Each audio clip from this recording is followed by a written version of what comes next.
many people, they're like, oh, I don't feel like I'm a woman. I'm always working, or I'm a mom. I'm so tired, or I don't feel this aliveness in me, or I feel so shy. I know there's something in me, but it can't come out. I help them see they're so fucking beautiful. Like woman beauty.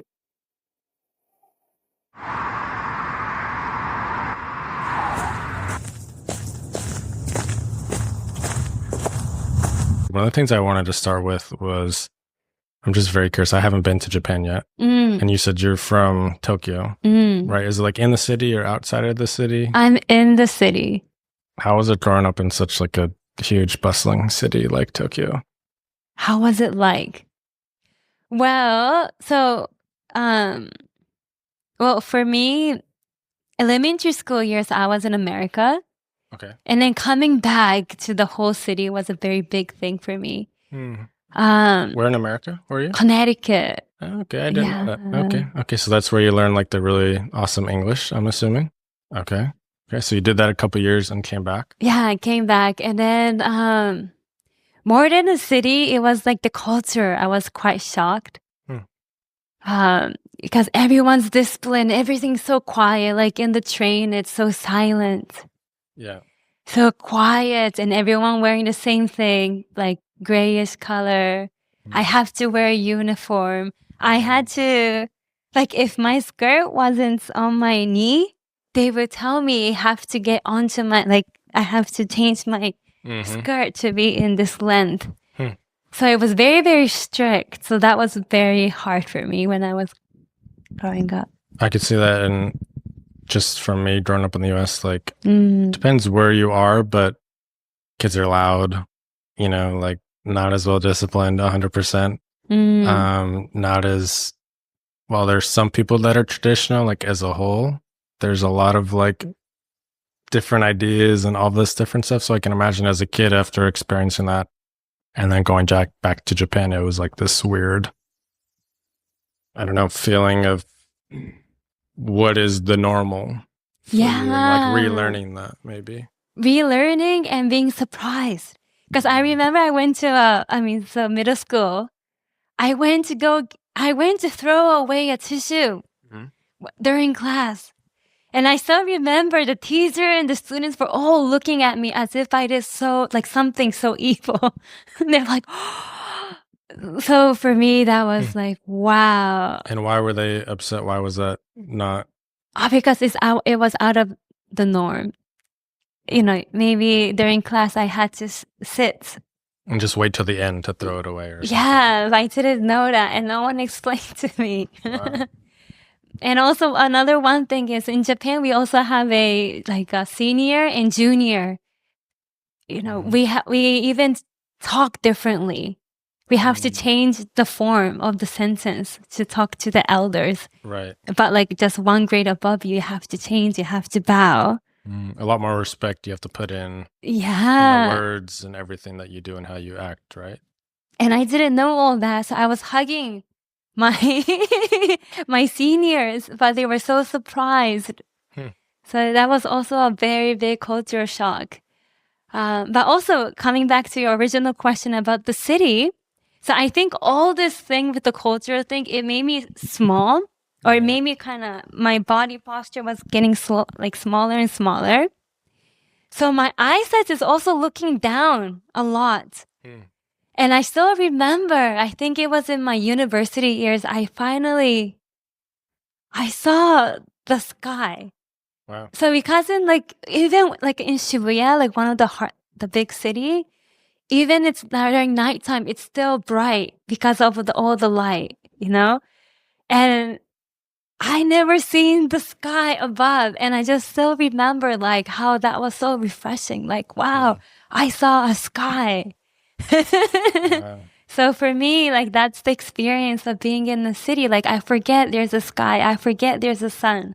I forget there's a dirt because there's no dirt. Everything is concrete. Right.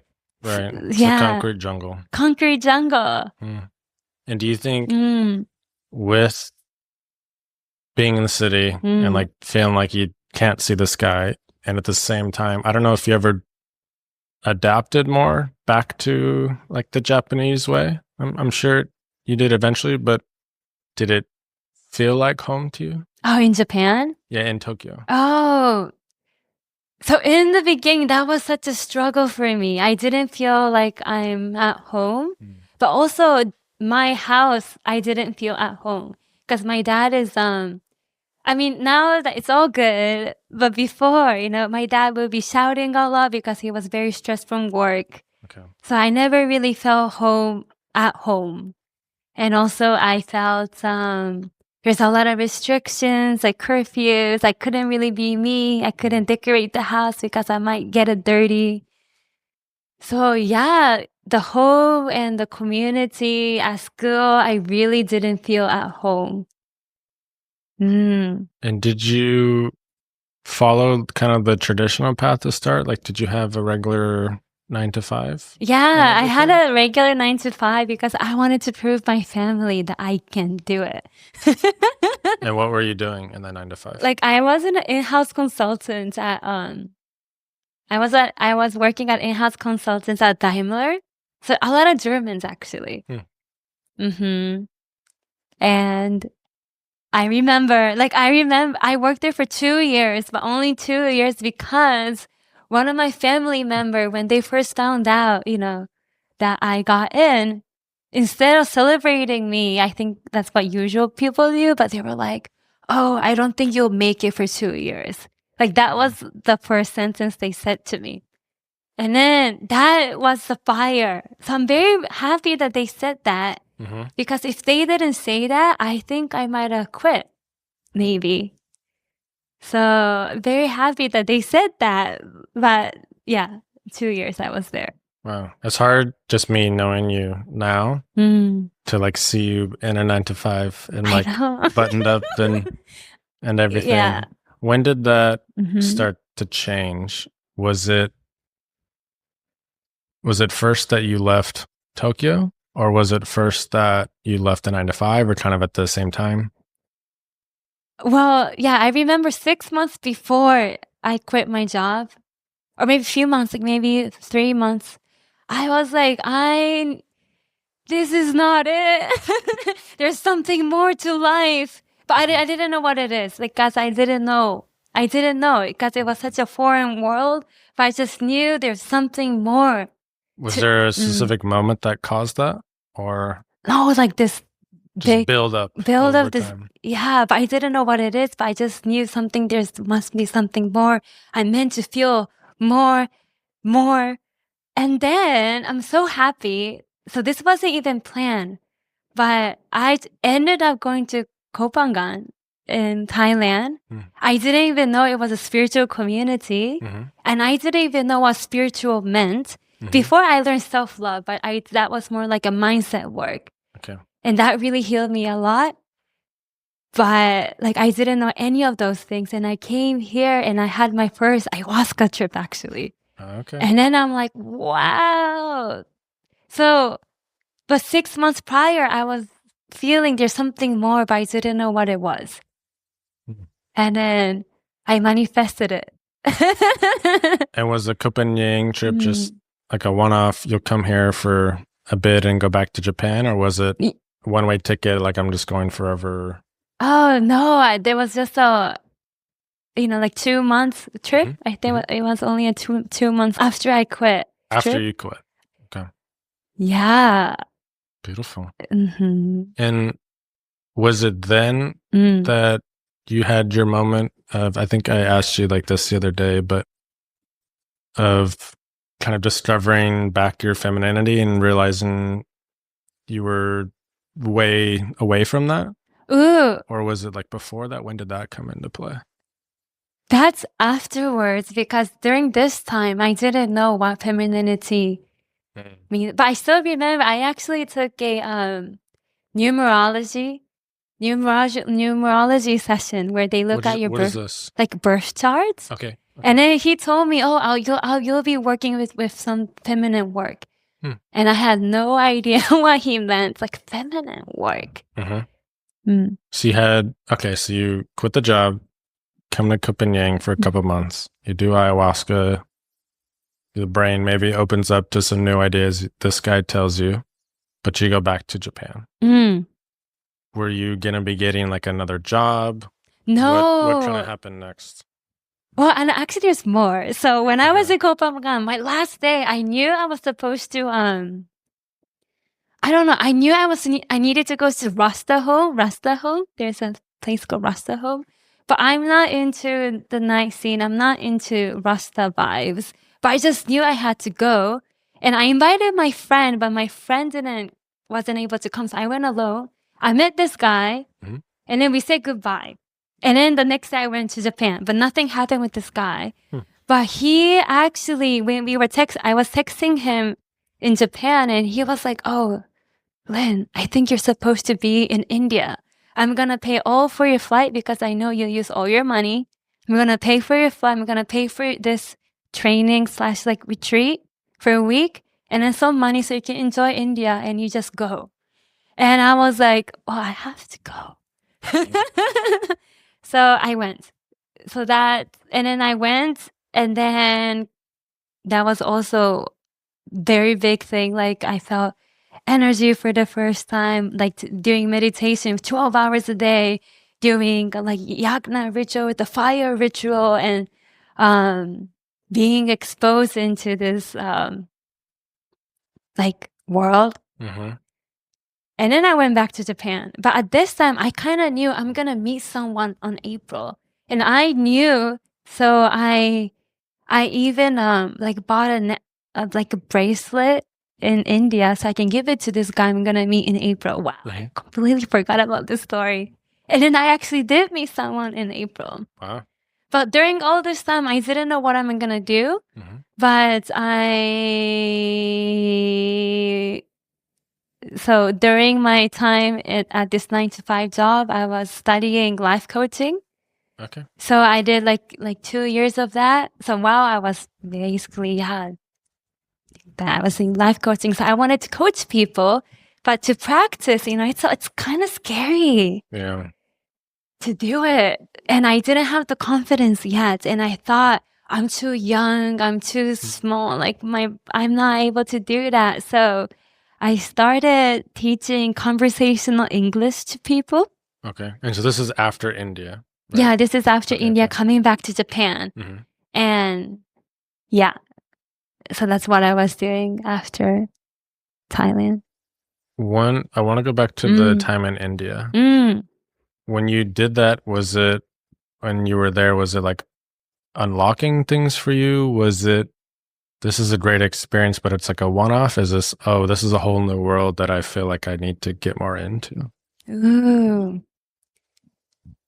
So this was basically like a traditional Tantra. So meditation, creating yantra, so creating sacred geometry, and then praying, Can you describe it? I'm not familiar with it. Oh, I don't, it was, we were not actually told what we were doing, but we had to do a few rituals together. Okay. So I don't know what I was exactly doing, but they were very strict on energy. So there will be lunchtime and there will be food on the table, but we can't get the food because if we get the food, our energy will be mixed together with the food. So we had to have someone else put on the food to our plates. Like it was that specific place, and we couldn't also, I think, use soap. We had to just water. It was very no toilet paper. We had to use our hands. Wow. Yeah, it was very specific. For me, during that 1 week, I honestly didn't know what I was doing, but I still remember like when I was chanting, suddenly I felt this energy above, and I never had this experience, and something popped. Now, reflecting back, I think it's my Sahasrara crown opening up. But these things were happening. I didn't really think about, I wanted to go deeper because it was such an unknown world to me, But I did do their second training. But, So maybe it just opened up the curiosity, but you weren't like, oh, this is my thing that I'm going to be diving into yet. Yeah. Okay. So you go back to Japan Mm. and you said you try the life coaching, but you switched to like the conversational English. Yes, yes. So I can kind of practice talking to people one-on-one that was older than me, that had more experience than me. And what did you learn? Ooh. Oh, yeah. Okay. I did learn. So it was still conversational English at a company. And then so I was like, I don't want to be in a company. I didn't want to dress up nicely. I didn't want to go to place. I didn't want someone telling me what to do, what not to do. And also I felt I wanted to talk more about what makes him feel alive, what makes him like excited, not some textbook things. Yeah. And learning wise, it's part of learning, but I slowly start able to feel safe or comfortable being around people that I don't know. Yeah, I think that's a big learning in my body, from my body. In terms of like feeling safety on your side or more understanding them and like how to communicate? Ooh, or a bit of both? Bit of both, because for me, like I used to have a big inferior issues. So I would feel so unworthy that there was a time I couldn't get up from the bed. And because I thought everything I do was a mistake. And, being in Japan, having to use sentences that shows respect, I wasn't good at that. So I felt everything I speak is a mistake. Everything I do is wrong. So that didn't make me feel safe to be with people, basically. Sure. So the conversational English helped me to feel kind of, being at ease with others. It's beautiful. I love that. I love that learning. Mm. At what point did that become not enough? And that you feel like you had to leave that company as well? I don't know, but it just naturally happened. I remember. So I went to the Amazon. I went to the Amazon. Wow. Okay. Yeah, I wanted to go to so one of my dream was to be with indigenous people in the Amazon. So I went for a few weeks in the jungle to receive some medicines. And it just naturally kind of happened, I feel. I think naturally I was like, no, this is not what I wanted to do. And thankfully, I did meet the partner in April, and he's so kind. And I'm so grateful that I met him. And he was basically telling me, no, you can be with me, so you can relax. You don't have to think about money. You have the house. We live together. So it's all good. So that safety that he created for me, not only that he created safety for me to love my inner child, but anyhow, so his existence helped me to make that decision. And it wasn't really much of a decision. It just was in the flow of life. Yeah. And is that the moment where sounds like you said like finding your inner child and stuff? Is that when you were finding your femininity back as well? No. So the femininity, no. So by the way, your feminine energy can start to flow when you feel safe. If you don't feel safe, she can't come out. So before me exploring my feminine side, I had to feel safe in my body, which I didn't know, but that's what I was doing. With my partner being there and also the India trip, it was actually to activate my root chakra, and my root chakra is about safety. So in a way, I felt safe, but I didn't know what safe meant. It took me a few years to know what that means, why that's important. Like rather than feeling safety, I wanted to have more money. I wanted to be more successful in my coaching.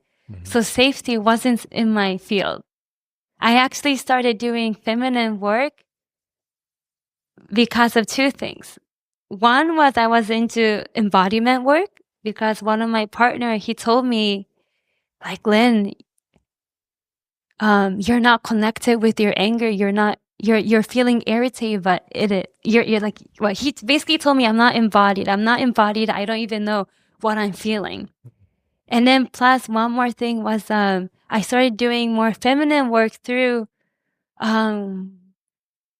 this program that I took called make money through your pleasure, like pleasure business. Okay. So that was basically the reason why I started to learn about touch, because I wanted to make money.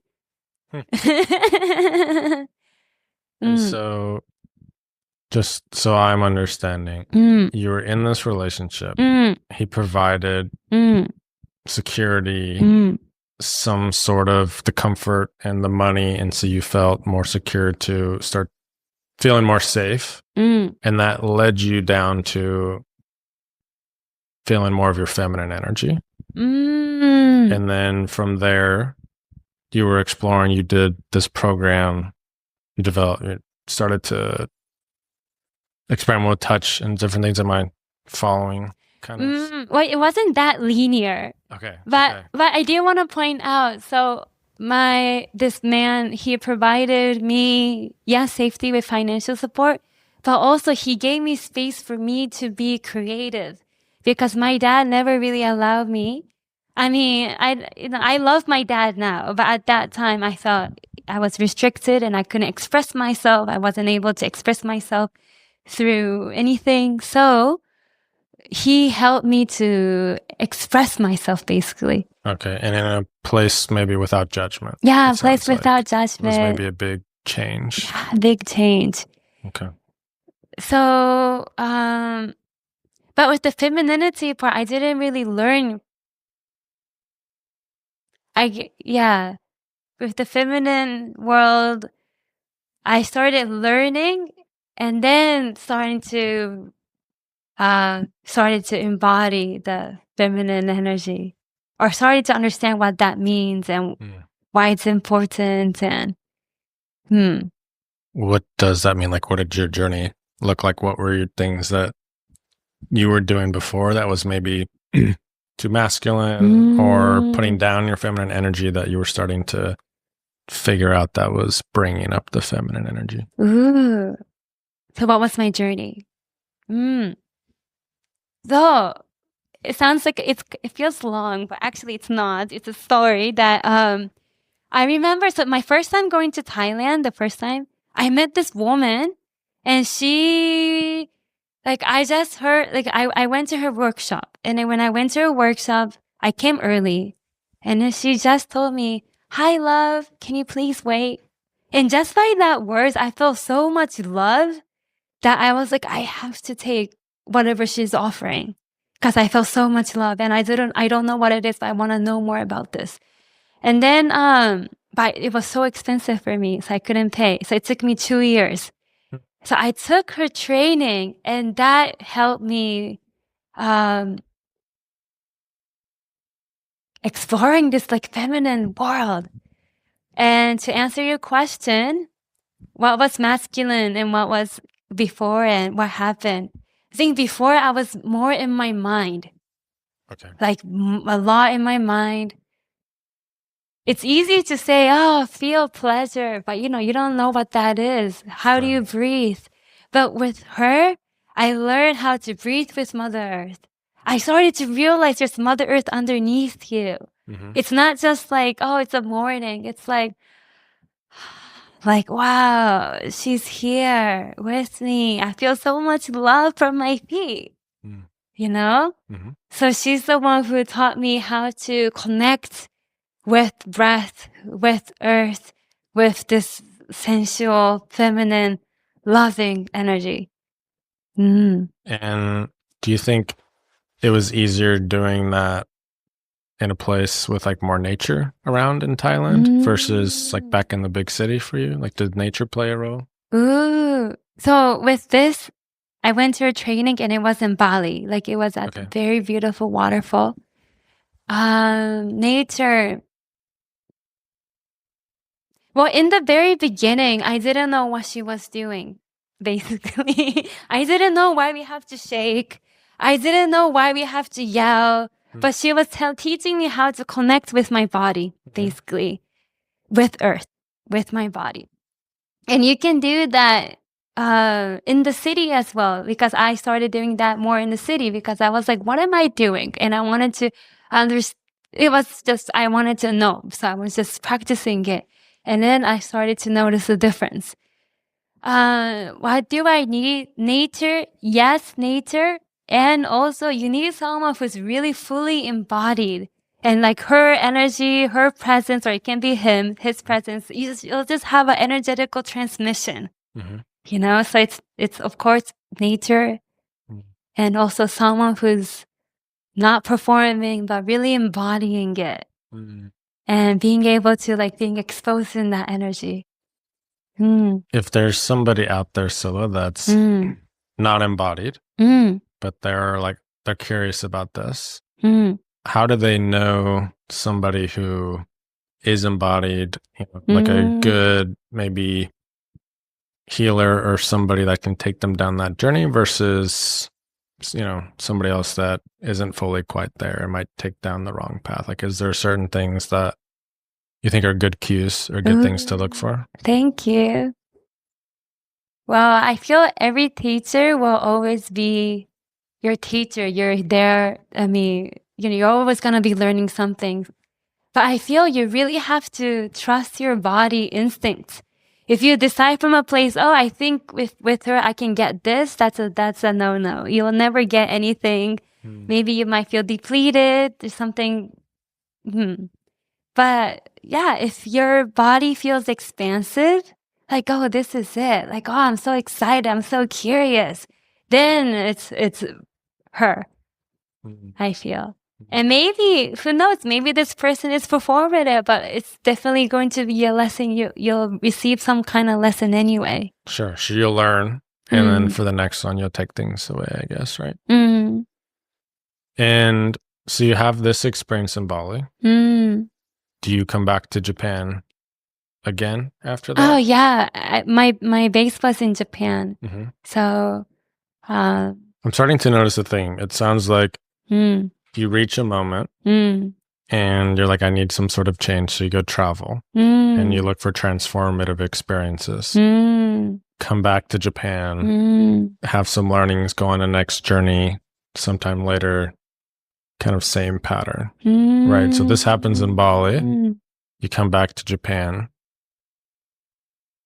What do? Do you go get another 9 to 5? Do you start coaching? Do you go further down, finding your feminine? Kind of, what's that next step? Yeah, next step. Well, for me after that, oh, wow. Yeah. Oh, doing my coaching, basically, But I got married. Yeah, like a month after I got married. But for me, it was so, like I changed so much in that trading that my energy changed so much so it was very scary for both of us because I'm not the same person as I used to be. And it was a very scary moment. But yeah. But yeah, basically I started doing my life coaching. And it was, so this at this point, it was more focused on life coaching and not as much feminine embodiment. Yeah, just life coaching. And yeah, my partner was so supportive. He was so kind. And I met amazing people who wanted to also support my life coaching. So I remember my friend, she did a program where she paid. They were so kind. I was so blessed with kind people. Yeah. At what point did you change into like the feminine side from the life coaching? Oh, well, so even during this time, I think it was also during COVID times, I'm still learning because I love to learn. And then I was doing embodiment things and I realized, yeah, it wasn't like I'm doing feminine work, but it just slowly started to change. With how you're coaching people? Yeah. Were you targeting women at that point already? Yeah, I was already targeting women. Yeah. Mm. And so I have a question because I was trying to think of how to explain it last night. Like, how would you explain what you do? Like, what you help people with? How would I explain what I do? Yeah, I was looking at the translated stuff because everything's in Japanese, and some things translated, other things maybe not as well to English. So I'm curious, like, how you would describe it. How I would describe it is, I help busy women connect with their beauty. I feel that's what I do. I help them see they're so fucking beautiful. Like woman beauty. Many people, they're like, oh, I don't feel like I'm a woman. You know, I'm always working, or I'm a mom. I'm so tired, or I don't feel this aliveness in me, or I feel so shy.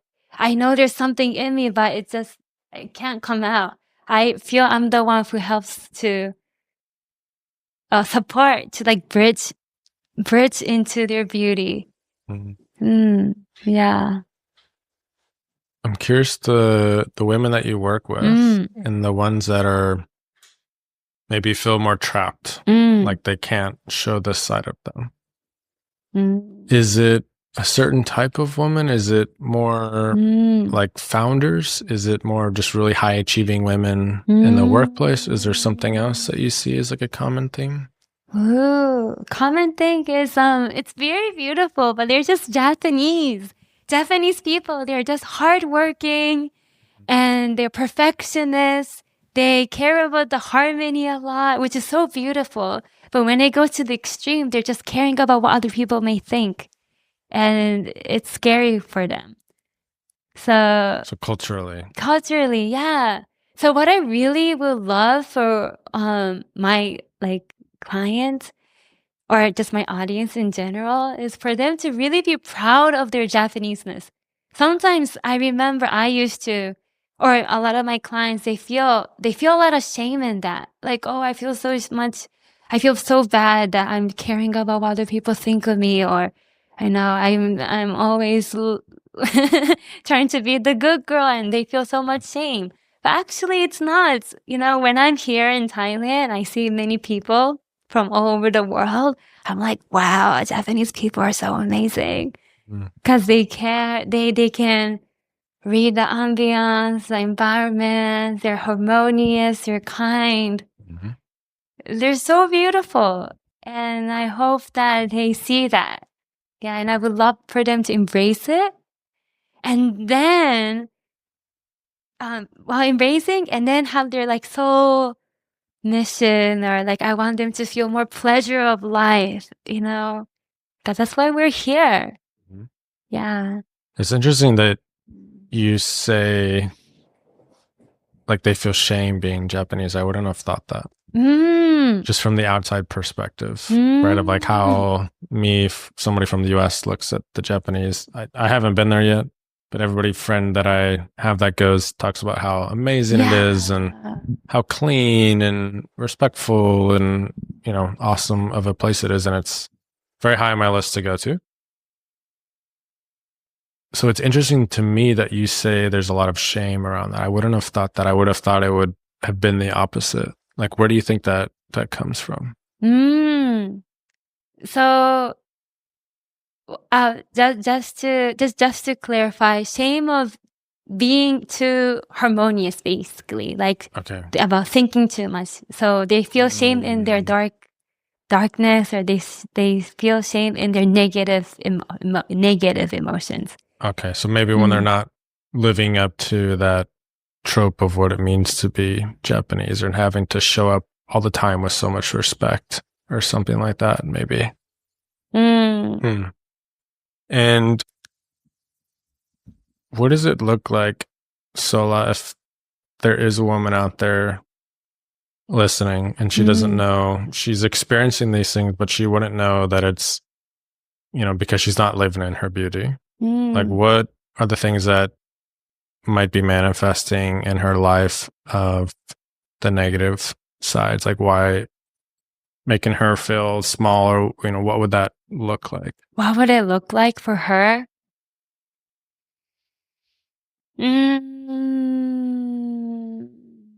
So, I mean, one, I can imagine, like, even the body posture is like this. Like this. Maybe she want to say something, but like she holds herself. She wants to be to say something, but she's like, oh, I can't. Maybe I shouldn't. So kind of like this. Kind of like kind of vibe, you know? Like fighting herself almost. Yeah. Yeah. And also like, oh, I don't think I can do it. You know, like, oh, maybe she sees these people, they're hardworking. So they're very serious. So they are like, you know, they do the self-love things, or maybe they have influencers or coaches that they read about or they see, but they feel like, oh, but I can't be that, like, you know, giving up kind of. But the ones who really come into my space, they're like, no, but I really want this and I'm gonna make it happen. So basically like this, like, oh. And the people that you work with and that you see, if they work for a company, are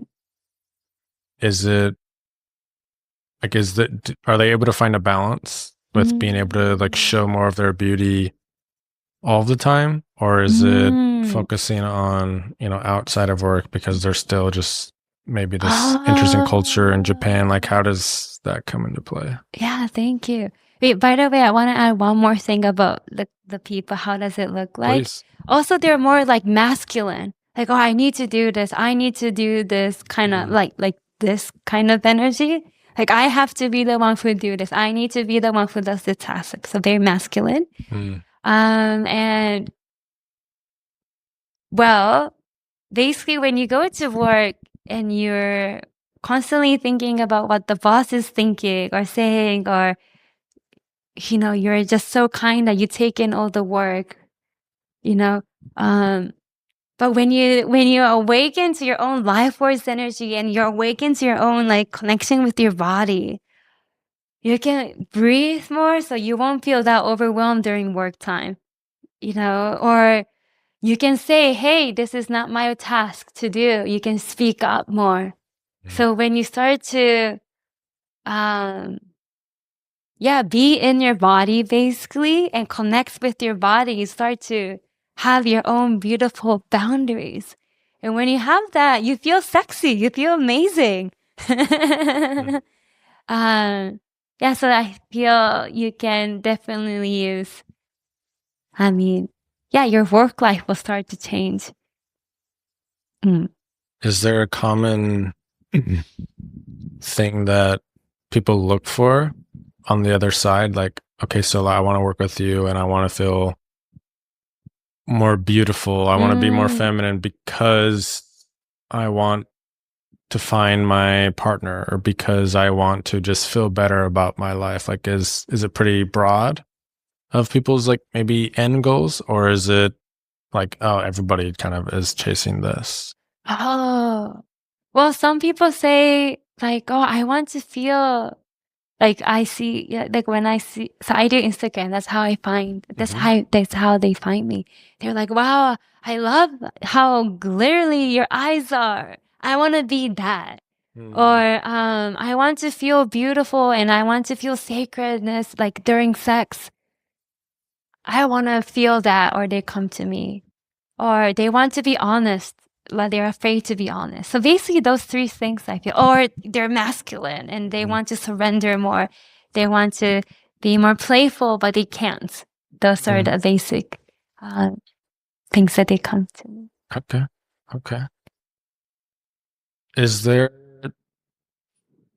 How does one find the balance between the masculine and the feminine, especially if they are, I mean, like yourself, like you're a solopreneur, right? Ooh. So how do you like look for the balance in between those? Because I would assume maybe for some things in the business, maybe the masculine helps. For some things, maybe the feminine helps. So for some things in the relationship, the feminine, right, might be best to lead. Like, how do you balance it? How do I balance it?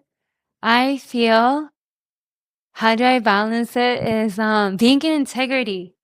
So I didn't know the word integrity until recently. Like that's life lesson I had to go through. But if you're in integrity with yourself, you know when you're lying. You know, you'll be very truthful to yourself. I feel when you're lying to yourself, then you go off balance of masculine and feminine, like, you know. But if you're in integrity, you know what to do. But in order for you to be integrity, you need to have a slow life. You need to take a lot of pauses, or else there's so much noises and clutters in your head that it's so hard to make a truthful, honest decisions. It's hard to take that pause and look for that clarity, I think, when you're running on the hamster wheel. Right? I mean, I think a lot of people are burnt out without realizing it, but they just keep running. And it's not until they stop that they take the pause and ask themselves these questions like, why am I running? What am I looking for? Then they start to realize maybe how deep rooted in things it was. And then so I also feel like meditation is very, very important. Before, I never thought meditation was that important. I thought, But once I've started meditating now, about 1.5 years, like every day for about 1 hour, sometimes 2 hours a day, I changed so much. I became more grounded. And since I became more grounded, I can make more. It just naturally happens rather than thinking, oh, I need to be masculine, I need to be feminine. It's just, I can show up. You're able to like maybe find yourself in meditation, come back to yourself. And that helps you with knowing if you're lying to yourself almost or not. Or I felt in the beginning, I didn't know, but I think like 4 months into my meditation, I started to realize all the masks that I had. It wasn't like I noticed it, but I started to not play the mask, basically. Yeah. And to give people some context, so now, I mean, you are living in this beautiful, beautiful space over here, and there's a beautiful restaurant, ice bath, and a sauna, and a beautiful meditation room. And you guys meditate, what is it, like 5:55 in the morning? Yeah, hexagon. And is it just you and your partner, or is it also with like the staff and anybody can join? Oh yeah, anyone can join. The staff meditates at 8 o'clock actually. Okay. About 5:55 a.m. mantra meditation with some sound healing. And on Monday and Saturday is the evening meditation. So on Saturday and Monday we have 2 meditations. Okay. Yeah. I think I need to try one of the I think you will love it. Yeah, there's also fire there. Okay. Yeah. It's a beautiful, beautiful space. And I can also see why meditating there would be very, very powerful. And meditating with people, it's so powerful. Also, I realized, I think before having meditation as my core, my foundation, my feminine energy, like, it can be sometimes performative. Yeah, like I wanted people to know that I'm liberated, I'm expressive. But if you don't have this grounding energy, I didn't even know I was performative. But I feel looking back, I was like, wow, I just wanted attention. And I wouldn't have known unless I started meditating. Yeah. I remember you talking to us about that the other day. Is there anything else on the path, Sola, that maybe you tried and you don't think either in general is maybe great for feminine embodiment and leaning into the beauty, or just for you that you were like, actually, I tried this, but it's too much for me, or it's really not helping me, actually? What's the feminine embodiment? Yeah, anything in your journey. Well, I feel in my journey, nothing won't work if you're not if you're not in integrity with yourself. Nothing, no healing. you go to healing session or you go take ayahuasca ceremonies or plant medicine, but if you're not in integrity with yourself and you're lying to yourself, you're saying okay when it's not, then there's nothing that can happen because you're always in this harmony with yourself. So I feel that strongly. Okay, I have a big question for you. As a guy, let's say there's a guy and his partner is like, okay, I need to lean more into my femininity. What are things that guys can do to support their partner into, allow, maybe giving them the space or whatever it looks like to allow them to go further into their femininity, into their beauty? Wow, that's a beautiful question. Well, being present, being like witnessing her. Yeah. I think that's it. Okay. Being present and witnessing her. Maybe telling her the things that you're seeing, or telling her she's beautiful, and being in the moment, eye contact, stuff like this. But also like feminine work is, she might be enraged or she might be sad or she might be angry. But you're not gonna be like criticizing her for that. But at the same time, I feel if she's enraged or something, or she's sad or angry, but you're just taking it all in, that's also not healthy. So both have to be in integrity. And I feel as a woman, you also have to learn how to not emotionally dump on your partner. Sometimes I feel like women, because in spirituality, you learn men should hold space, men should hold space. No, they don't need to hold space. You need to hold space for yourself. But I feel many women, they forget that, and they make sure, they maybe shame the guy for not being able to hold space. But actually, it's not. So it's what men can do for the feminine, of course, being the witness, but don't make sure everyone is living in integrity. Yeah. I want to go back on the point you said, like, men necessarily can't do everything. They can't hold the space all the time. I see you do a lot of like community events, especially for women. Is that where you get, like, you feel some of that? Is you find other women to help hold space, and you think maybe the community of women is a really powerful part, that like, if you are trying to embody more of your beauty and femininity, you do need to find your kind of community of women? Yeah. Can you repeat the question? So yeah, because we're talking about it's not always great to just have men hold the space. Like your partner, you can't dump everything on him. Is that maybe one of the roles that finding a community of women that they could help with, is like holding space for each other? Thank you. Yes, and I have a story. So for me, I used to have like bad PMS.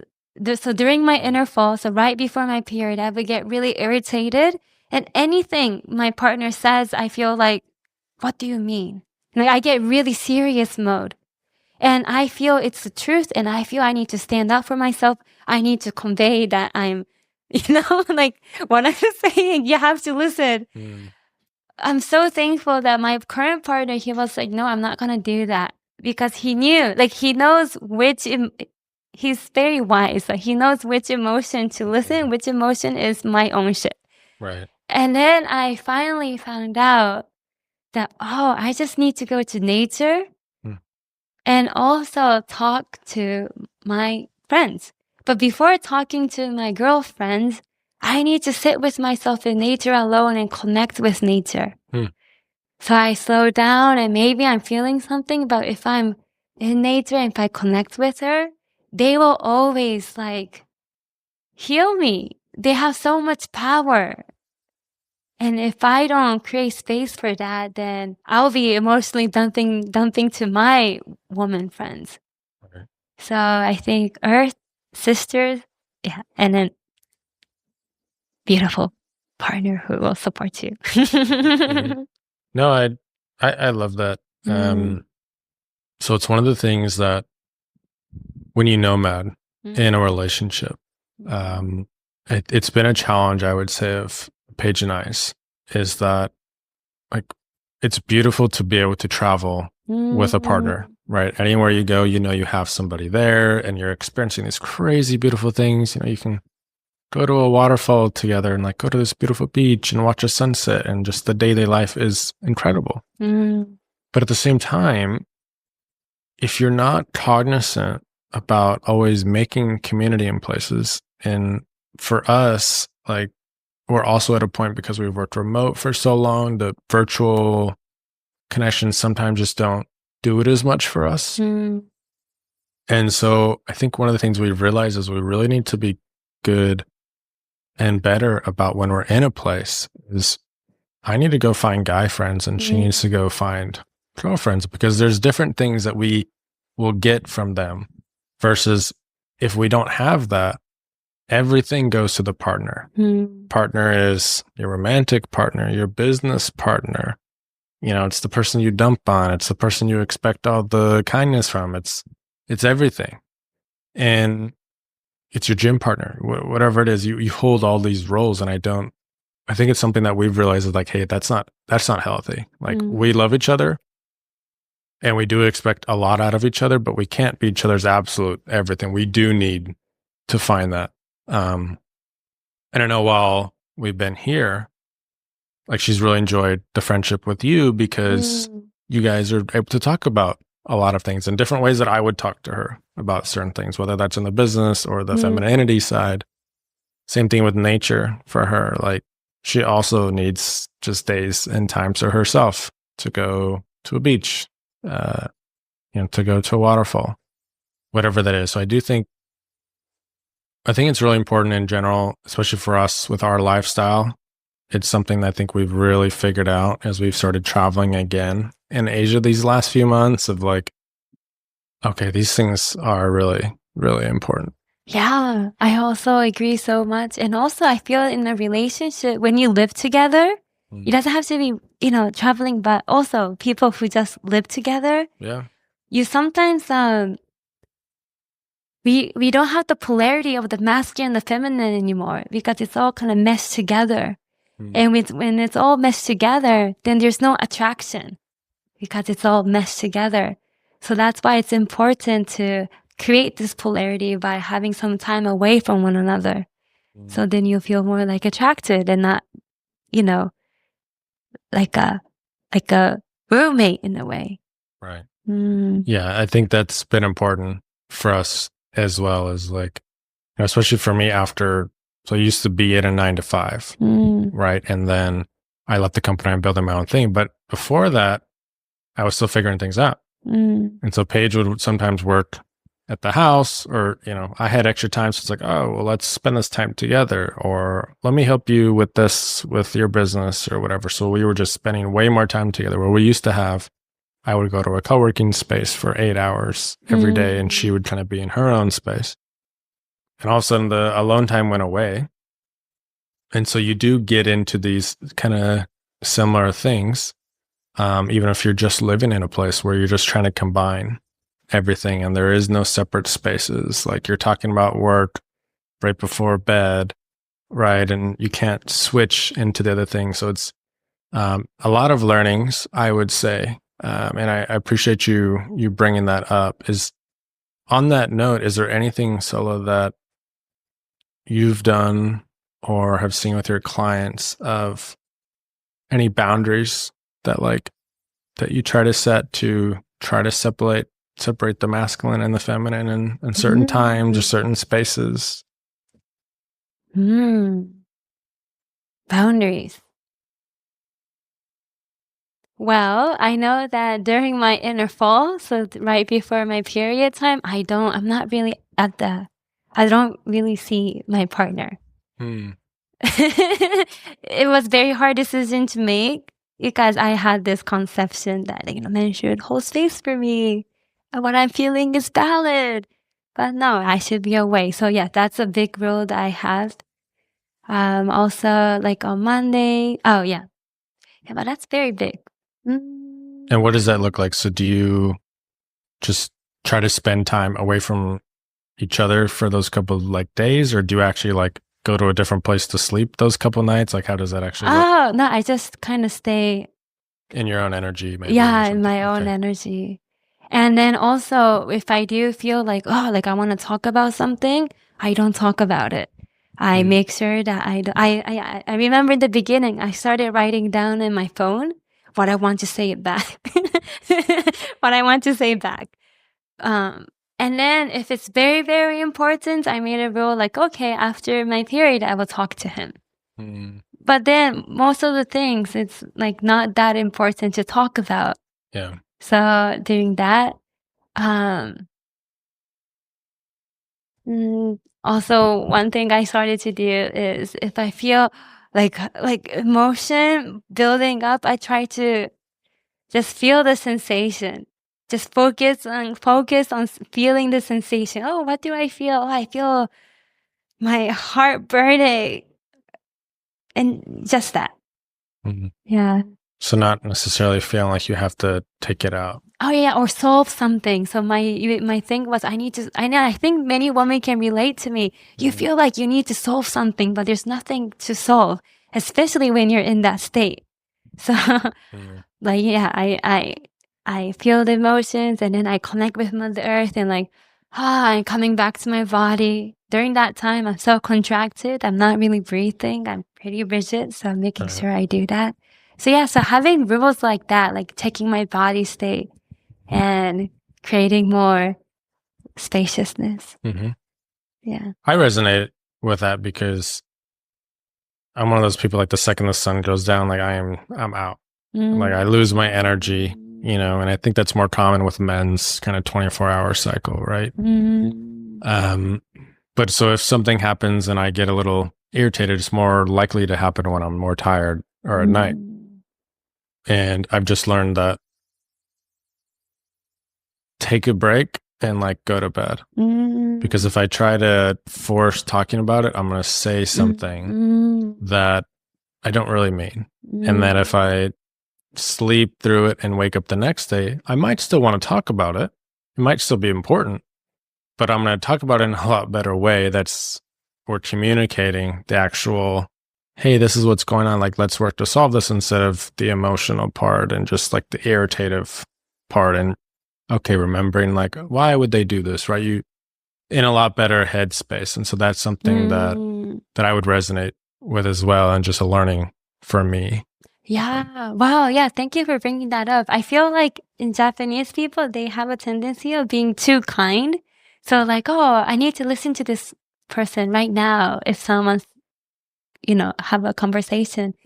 So yeah, during those time, I tell my clients, no, you really, but it's so hard because it's your trait to want to give and want to listen. But you really, really have to say no and make a rule that you will talk to someone, talk later. Yeah. So important. Beautiful. So you've now been in Copenhagen, is it a couple of years? Around 2 years now. So after 2017, I was based in Japan and then traveling, and now I live here for almost 2 years, or maybe 3 years. I forgot. Okay. And I don't know if we touched on this part, but what was the last like impetus to leave Japan and like come here? Ooh, actually, I broke up with my partner. Okay. Not I broke up. Things didn't go well. So I was like, well, then I will go on a retreat that I wanted to go. So I came here. Yeah. It's the same pattern that I was talking about. Like it sounds like you look outside for travel and these transformative experiences. It sounds like it happened again and you decided to stay, huh? Yeah, I think so. During this time, I think I had to go to this journey. Like I thought I needed to be abroad to be happy. But then during this few years, I learned, no, I can be happy in Japan too. And then so like learning that, feeling that, and then from that calm, peaceful state and still feeling, oh, actually my truth is I want to, live abroad. Yeah. So, but I feel it was very important for me to go to this journey of being able to feel in peace, not feel like I need to get out of here, but like, oh, I love here. And I feel I want to live abroad. I think that was very important. If I didn't have that step, I feel like going back to Japan would be like, oh my God, I don't like it. Or I'm having so much judgment. And if I'm feeling that, there's probably some unhealed stuff happening in Japan, which I need to clear first before going abroad, I feel, and live. Right, because if you didn't clear it, and it would feel like maybe you're always running away when you go abroad, and then when you come back, problem is still there. Yeah. And so it never feels settling. Yeah. I would think. Yeah. And you won't feel safe. And if you don't feel safe, that's the foundation. So everything will kind of crumble at one point. Right. Right. Well, beautiful, Sola. I really appreciate you coming on. I've learned a lot today, and I think it's very interesting on the femininity and helping women feel that more and feel more beautiful. I do think that is a big thing that people aren't as aware of. And so I appreciate your mission. I appreciate you coming on and sharing and everything today. Yeah, thank you for this space. You're such a natural, asking questions and making me feel so comfortable. Like I didn't even know it was starting. Like it was that comfortable. Thank you. I like to sneak it in almost a little bit because it's just a natural conversation. That this podcast isn't meant to be like some hoity-toity, here's like the expert and you need to follow everything they say. It's a natural conversation with friends that I'm inspired by is really the thing with it. Where can people go if they want to follow you, if they want to learn a little bit about the feminine embodiment? Maybe they have to use like a little bit of a translator, but where can people go? Yeah, on Instagram, temposola.jpn. But I actually do have an English account, which I'm not active, but maybe I'll be active. Okay. That's Tempo Sola. Okay, start DMing Sola and say, we need the English version. So maybe she'll open that up. But awesome. We'll put that in the show notes. Yeah, thank you. Last question for you is why the dirt path? Why the dirt path? Yeah, so your journey is you're in the 9-to-5 and you left that for doing your own thing a couple times and tried different things and found these huge transformative experiences on vacations when most people would just go to a beach and kind of lay around. And now you're helping women navigate through somewhat of a taboo topic for some people, right? Some things that they're uncomfortable to talk about. So you're pioneering this space. And none of that is easy on the dirt path. The dirt path is all about, kind of pioneering your own way. There's not really this paved trail that you can kind of follow from somebody else. You have to figure it out for yourself. And that comes with a lot of hardship. That comes with a lot of things that you're just left to figure out. And while it can lead to something awesome, it's very, very difficult. It's not like the typical path that most people follow. And so why is that for you? Why do you endure these hardships? Like, why do you continue to take the dirt path? I feel two reasons, but one question I want to say is like, you're gonna have problems anyway in both paths. Which one is worth it? Yeah, I'm gonna be spending the same hours of worries, both paths. Right. I would rather worry about something I believe in. So that's one. And number two, I shared that I was so afraid of doing anything and, I couldn't get out of my bed. And I didn't I didn't do what I loved at that time. And I remember like promising myself, I don't want to regret my life again. And also not living in integrity just creates a lot of disharmony so much that, you might just end up in bed. Or I also had a toxic relationship where he was very physically abusing me. I go into that route if I'm not in integrity with myself, if I lie to myself. So, yeah. I don't want that. Beautiful. I appreciate you, Sola. Thank you for coming on. Thank you. Bye. Thank you for listening to another episode of the Dirt Path podcast. You can find any links to support or follow today's Trailblazer in the description below. If you got this far and really liked today's episode, it would mean a lot if you could give us a 5 stars wherever you found this podcast. Subscribe and like on YouTube. And email us. Email us at thedirtpathpodcast@gmail.com to give us feedback, to give us an update of you on your own dirt path, or to send us questions, as we might be doing some Q&A episodes in the future. All right. We'll see you next time here on the Dirt Path. Saw the exit sign flash by, a whisper in the breeze. Said take a chance, don't wonder why, just follow where it leads. Oh, the dirt path, it ain't easy, no map to guide the way. Slow and hard, sometimes uneasy, you stumble through the clay. No signs to tell you where you're bound, no traffic to obey. But every step on broken ground builds something great someday.